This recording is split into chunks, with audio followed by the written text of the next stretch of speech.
Welcome to another episode of I Quit My Job. I'm Slowly Plus One. And this episode's all about going from the ordinary to the extraordinary. Quitting my job is not all about just quitting a job. It's also about, changing something in your life that no longer serves you. We have Seneka. She's the author of Grieving the Living, Healing After Family Betrayal. So this episode reframes quitting. It's beyond employment. It's exploring leaving behind it, inherited roles, toxic family systems, silence, the survival mode. Thank you so much for showing up. I really appreciate that. And to share this kind of like personal story. And yeah, give us a little background of who you are and like leading up to the Grieving the Living. Well, first off, thank you, Zoe, for having me here. I appreciate being here today. Yeah, it's been different. So just a little bit about me. Background nursing, I've done that for quite some time. Enjoyed it, being a frontline, person. It was really good. But along that path and that journey, I was always tied to mental health, right? Okay. So I went on to become a registered psychotherapist, which I am now. Nursing is always still there, but what led me to where we are and today having this conversation with my book stems from family betrayal. So that led me to a book, and now I'm an author. Did I think I was going to be an author?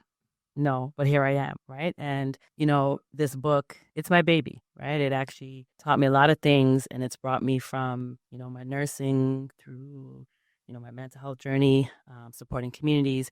And here I am now telling a story from pain, which is returned to purpose. Wow, Grieving the Living. So like take a look at this. This is the book, and this is your first?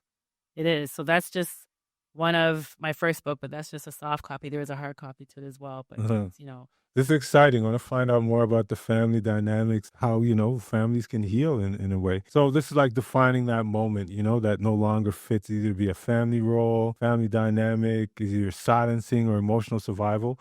So I wanted to like start with a question like, your book speaks to giving people who are still alive or grieving people who are still alive. So grieving the living, let's start that. What is that all about? Yeah, let's start there. So, yes, absolutely. So it wasn't dramatic, but there was a point where I had to stand still and just say, I'm not grieving myself, but I'm actually grieving people that are living. And these are people that were close to me. How did you figure this to say, yo, I got to put this in a book? Get into the little backstory a little bit. So it stems from family they were like sisters. It's one of the hardest things that you have to realize that you got to move past because we grieve death.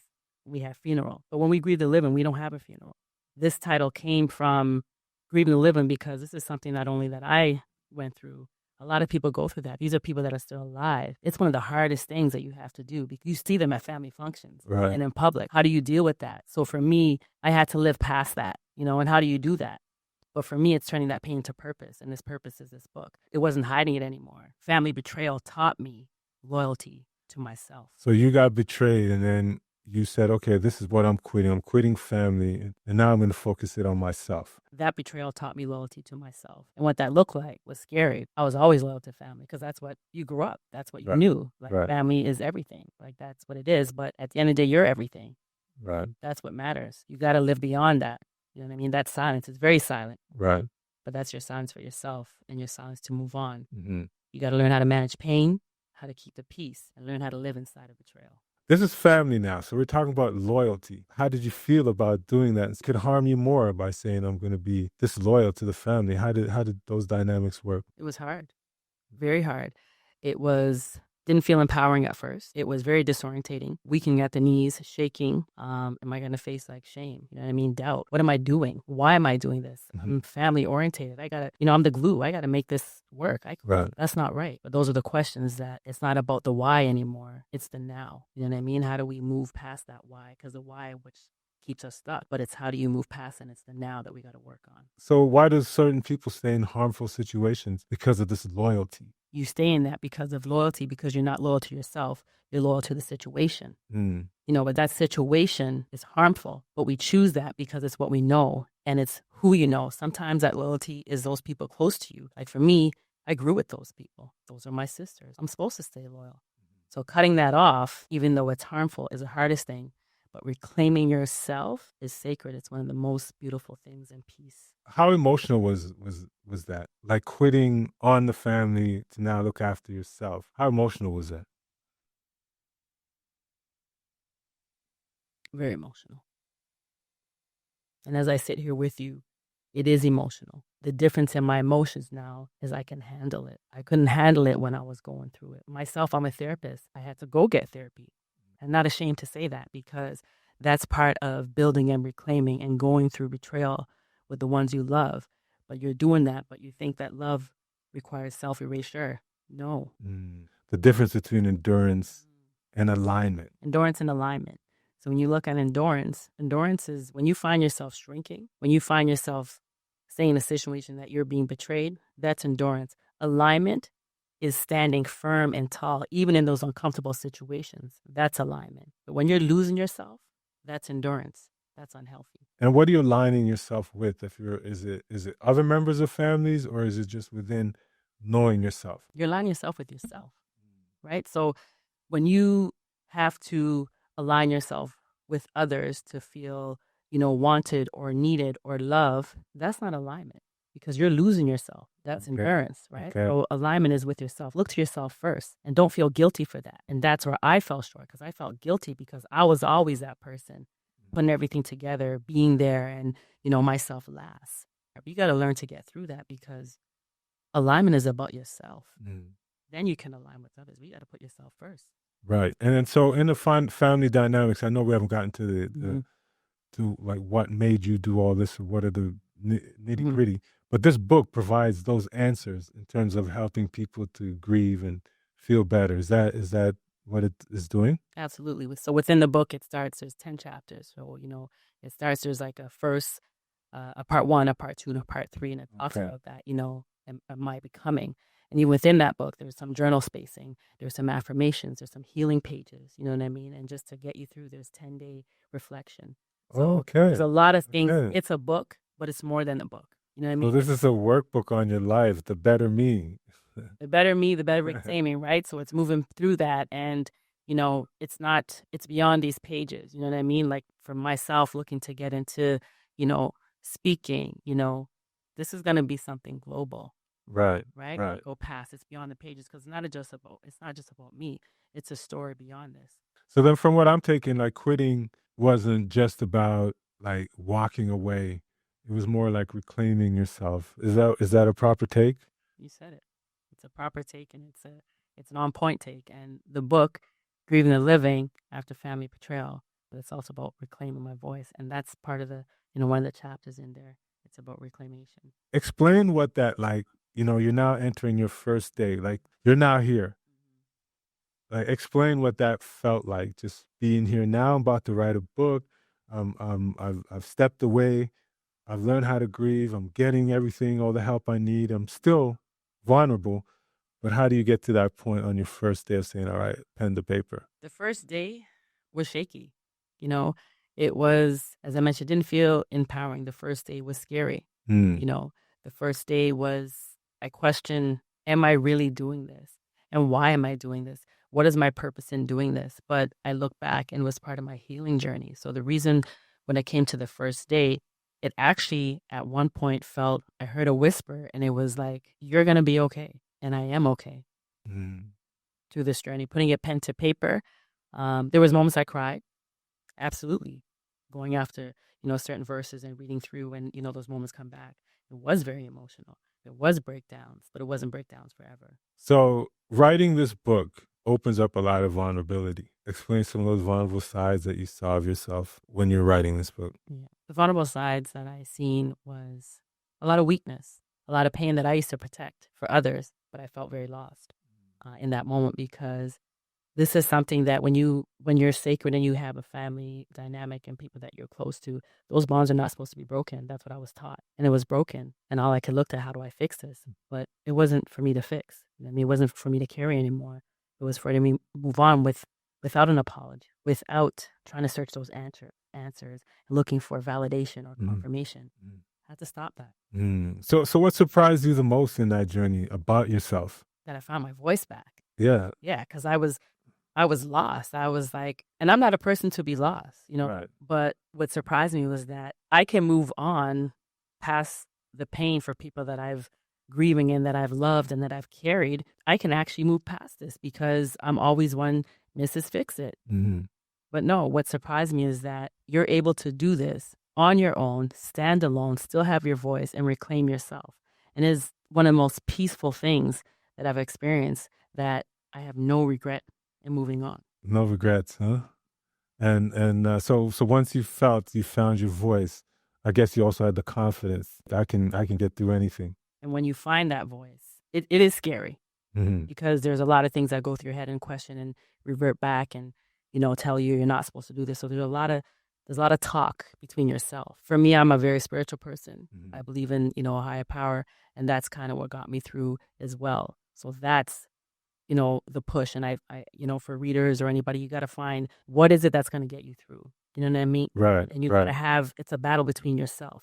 Hmm. For me, it was a spiritual Yeah. because I carried a lot of guilt with that because sometimes those people that are close to you, they're supposed to still be with you, but not everybody can be with you. And this is the living, and you got to realize that and be okay with it. So what would you say to like the viewers who are just like stuck in silence and they want to know, how do I find my voice like how you found your voice? You know what I would say?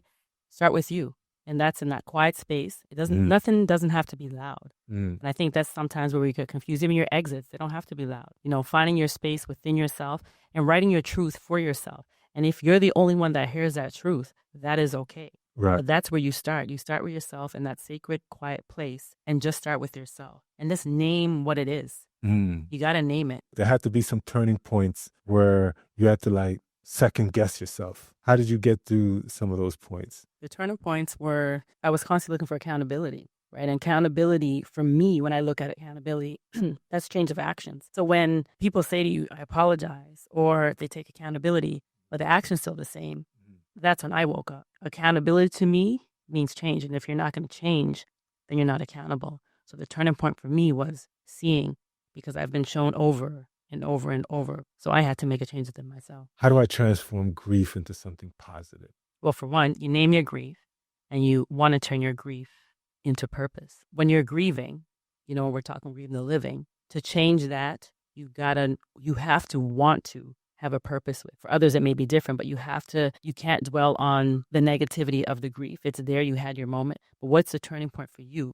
You want to turn it into something positive, to a purpose, elevate yourself. Somehow you found the courage to say, I'm going to put it out there and in hopes of helping other people, and also sharing your story to find your voice. So this book is personal to you.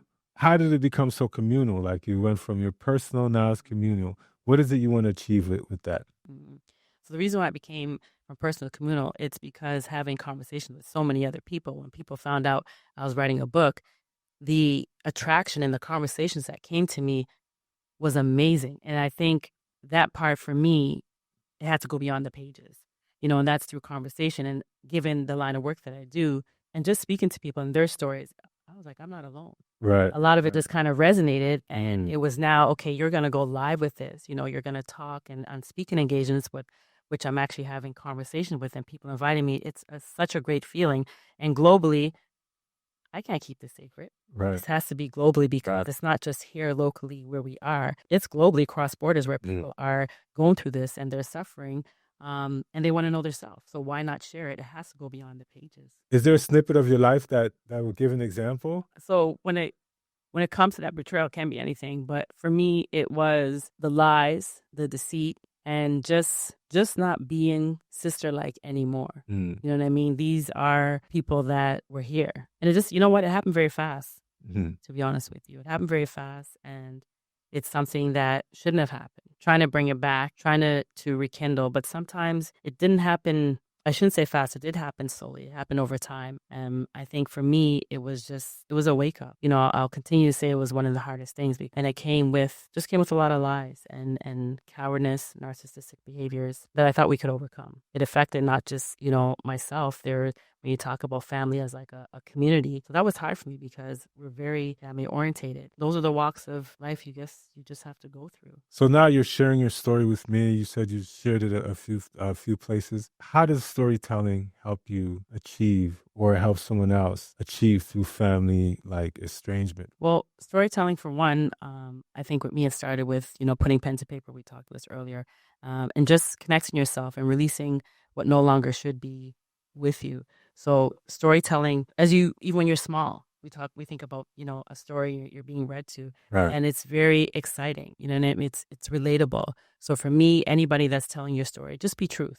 What I mean, be truthful with your stories. The fake, the lies, to release what's really inside you and to really move on, you got to be true. Is that an easy concept? When you pull away, do you pull away totally? And is there a time when you come back? Being true is hard, right? Right. Because people hide behind the truth, right? And it's also a facade. But holidays, they are difficult. Not difficult for me anymore, but they were at first. And that's because when you find yourself and you really reclaim, certain things don't bother you anymore.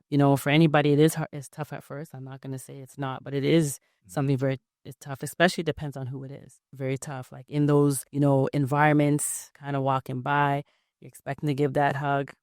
That ain't there anymore. That distance, you could just feel the tension. It's there, right? Those were difficult times. But now, not anymore, because when you learn to truly, truly love yourself and be with yourself and be at peace with yourself, those things don't bother you anymore because they don't serve any purpose to you anymore and they don't serve a place. Okay, so grieving the living. What if somebody's still hung up on grieving the living and want to live their true self? What would you say to that right now? I would say, remember this. Grieving the living is hard, but reclaiming yourself. Can you give just your definition of grieving the living? What are some of the things involved in grieving the living? When people pass, we grieve them. There's flowers, people show up at your home, bring everything to you and support you. But when you're grieving something that is living, who comes to you? Does anybody bring you flowers? Does anybody bring you support? Does anybody check in on you? Because the person's still alive. But you yourself internally is grieving somebody that either betrayed you, whether they hurt you, that turned their back on you. And that's hard because they are still alive. You're still able to see them, like visually. You could still pick up the phone and probably, call them. Right. But the bonds they're broken. So when you're truly grieving somebody that's alive, it's hard because nobody sometimes doesn't know it and nobody's not supporting you. So that's one of the hardest things, grieving the living, because they're still alive. Right.